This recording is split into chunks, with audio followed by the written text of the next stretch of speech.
Bishut Morav Rabotai, ce petit Dvar Torah Levishmat, notre ami Rabbi Shlomo Lasri, Alav Shalom, avec la permission des Rabbanim, et notamment Baba David, le fils de Baba Aziz, Alav Shalom, Rabbi Moshe, mon fils, et bien sûr, 100%, l'anishama de notre ami.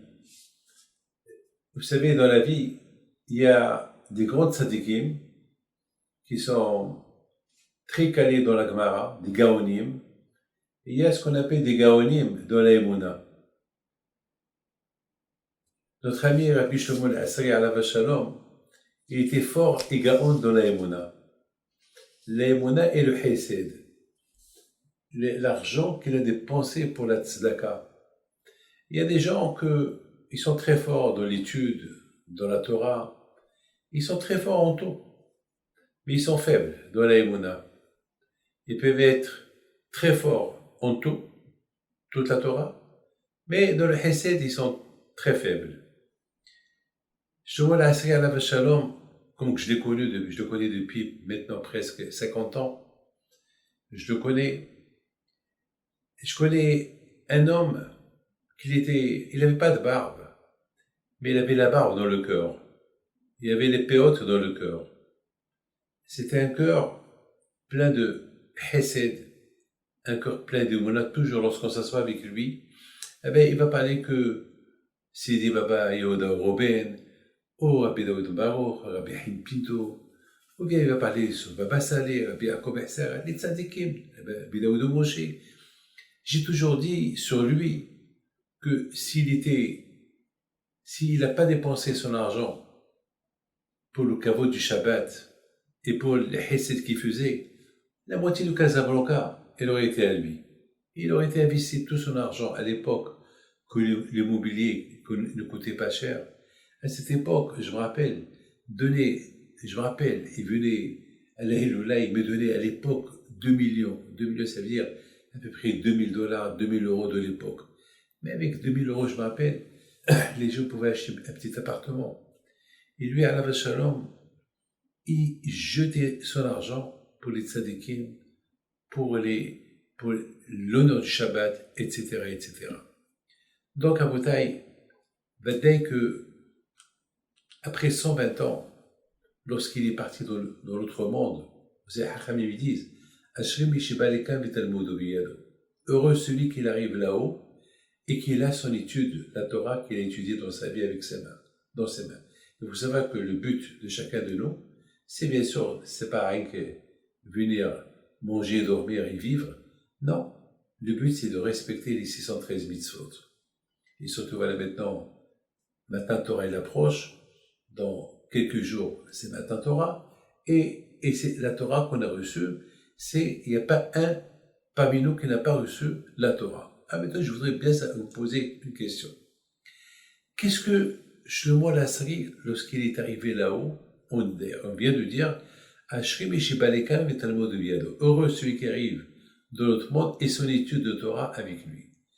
Alors, je voudrais bien savoir, on sait qu'il n'a pas étudié dans la yeshiva. On sait très bien qu'il était un homme qui respectait la Torah, qui respectait les mitzvot. On sait qu'il n'a pas été à la yeshiva. Peut-être qu'il connaissait quelque chose lorsqu'il allait à la synagogue, lorsqu'il écoutait, parce que lui, il respectait beaucoup les rabbins. Donc, il écoutait les cours de Torah du Shabbat, du rabbin. Mais bien sûr, beaucoup de fois, on le recevait à la rue du Plateau, lorsqu'il venait chez son fils, son beau-fils, Yehuda Lugassi, je me rappelle, il ouvrait sa bouche. Lorsqu'on parlait, il écoutait, il nous écoutait, il écoutait la Torah, il écoutait, et on voyait qu'il rigolait, il aimait la Torah. Et maintenant, est-ce que, puisqu'on dit, puisqu'on dit que heureux celui qui arrive là-haut et la Torah dans ses mains, alors qu'est-ce qu'il a pris avec lui, Shlomo Lasri? Quelle Torah il a pris avec lui? Il a pris avec quoi? Le Hesed, qu'est-ce qu'il a pris avec lui? L'Emouna, qu'est-ce qu'il a pris avec lui? Des livres. Vous savez, Rabotai, eh ben, il a pris avec lui toutes les yeshivot qu'il a supportées. Eh ben, toute la Torah qu'il a étudiée dans les yeshivot, ça devient comme sa Torah.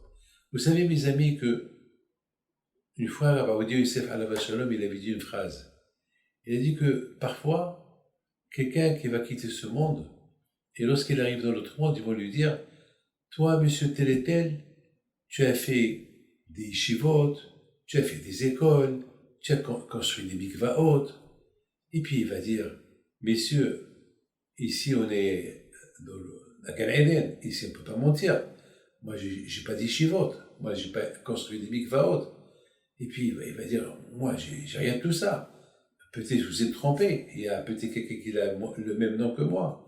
Et là-bas, le juge de l'autre monde, il va dire, non, tu as donné, et tu as construit, et tu as construit.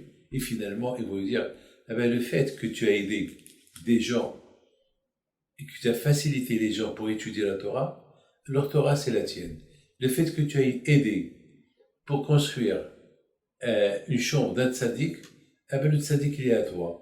Le fait que tu as donné la tzedaka pour une yeshiva, alors toute la Torah qui est étudiée à cette yeshiva, elle est à toi. Ça veut dire que, et le fait que tu as aidé pour un mikvé, alors comme si c'est toi-même qui as construit le mikvé.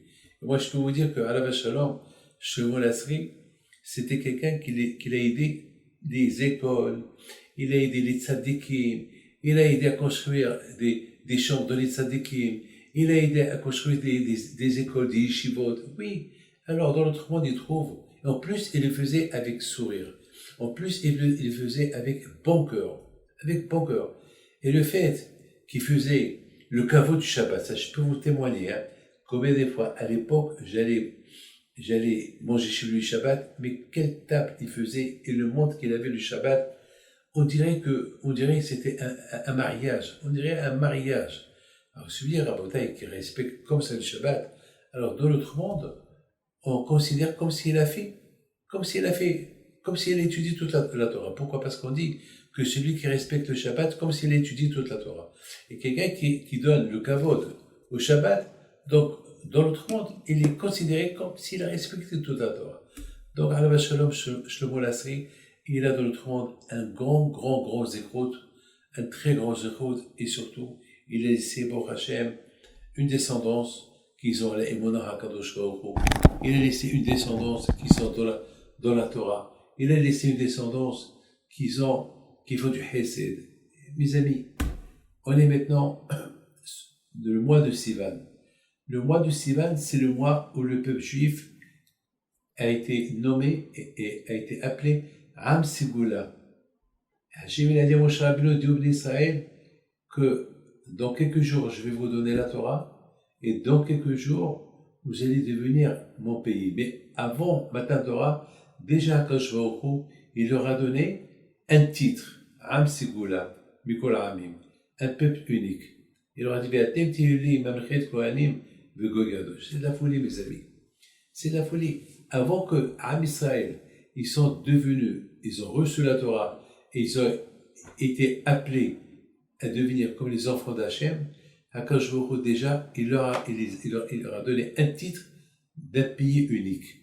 Mes amis, quelle est la raison pourquoi Am Israël sont devenus un peuple unique avant Matan Torah? Pourquoi? Am Sigula, c'est un peuple unique, un peuple choisi. C'est ce que les gens ils disent, le peuple choisi. C'est la paracha de Yitro. Je vous l'ai dit à Moshe Rabbeinu, Dia Bnei Israël. Mes amis, HaKadosh Baruch Hu, il a voulu mettre les Bnei Israël en valeur. Il leur a dit, mes enfants, la Torah que je vais vous donner, elle n'est pas facile, elle est très dure. Vous imaginez quelqu'un qui respecte Nida, qui doit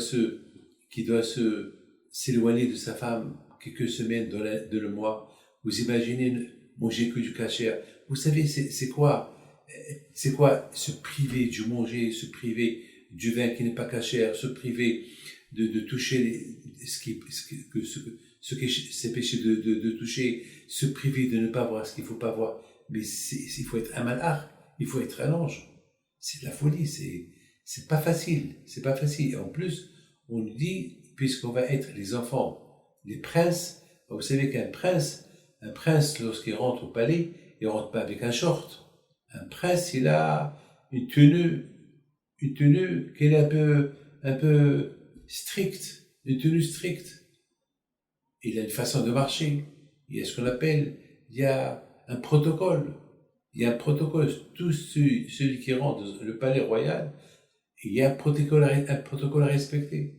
Et à Rabotaï, le protocole d'être juif, c'est de se priver de telle et telle chose, de telle et telle chose. Ça veut dire que ce que les autres, il faut, nous, on ne peut pas le faire. C'est ça ce qu'on appelle Am Siboula. Et les Israéliens ont dit la Vinishma. Akadosh Baruch Hu, déjà, avant qu'il leur donne la Torah, parce que la Torah, c'est pas facile. La Torah, c'est très, très, très dur, la Torah. C'est pas facile. C'est très dur de faire les sourires à tout le monde. C'est dur d'aimer ton prochain comme toi. Tout est dur. Mais,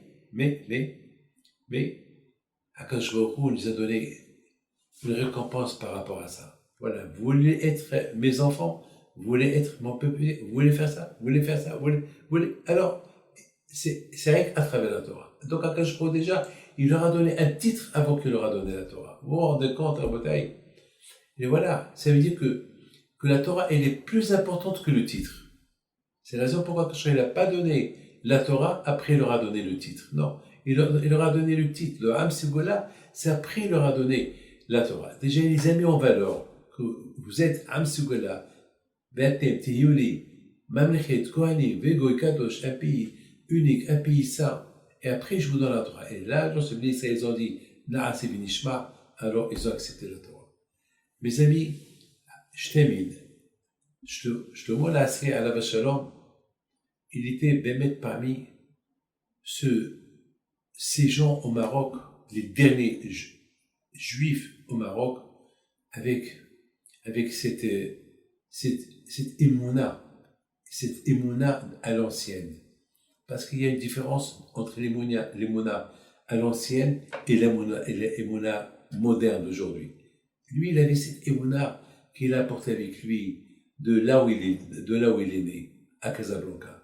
Il était connu par sa émouna, par son amour à Akadosh Baruch Hu. Donc, c'est quelque chose qu'il nous a laissé comme héritage. L'héritage qu'il nous a laissé, Shlomo Lasri, avant Matan Torah, c'est déjà avant qu'on reçoive la Torah, est-ce qu'on est ce que Hachem veut de nous?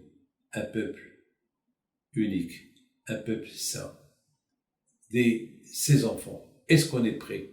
Eh bien, si on est prêt, alors on reçoit la Torah. Et si on n'est pas prêt, alors il n'y a pas de Torah à recevoir. Shlomo Lasri alav Shalom nous a donné, il nous a ouvert la porte. On n'a pas besoin d'être un grand rabbin de la halakha, on n'a pas besoin d'être un Bichelom 16, on n'a pas besoin d'être un Behit Pinto, on n'a pas besoin d'être un grand Dayan, un Odi Yosef, on n'a pas besoin de ce que Hachem, Ma Hachem Shoel Chakim Lira. Tout d'abord, est-ce qu'on est capable d'avoir la crainte d'Hachem, l'aïmona d'Hachem? Si on a ça, alors on a la Torah. Mais si on n'a pas assez l'aïmona et l'amour d'Hachem, et si on n'a pas cette avat, le hesed, aime ton prochain comme toi, non, même la Torah ne sert à rien du tout.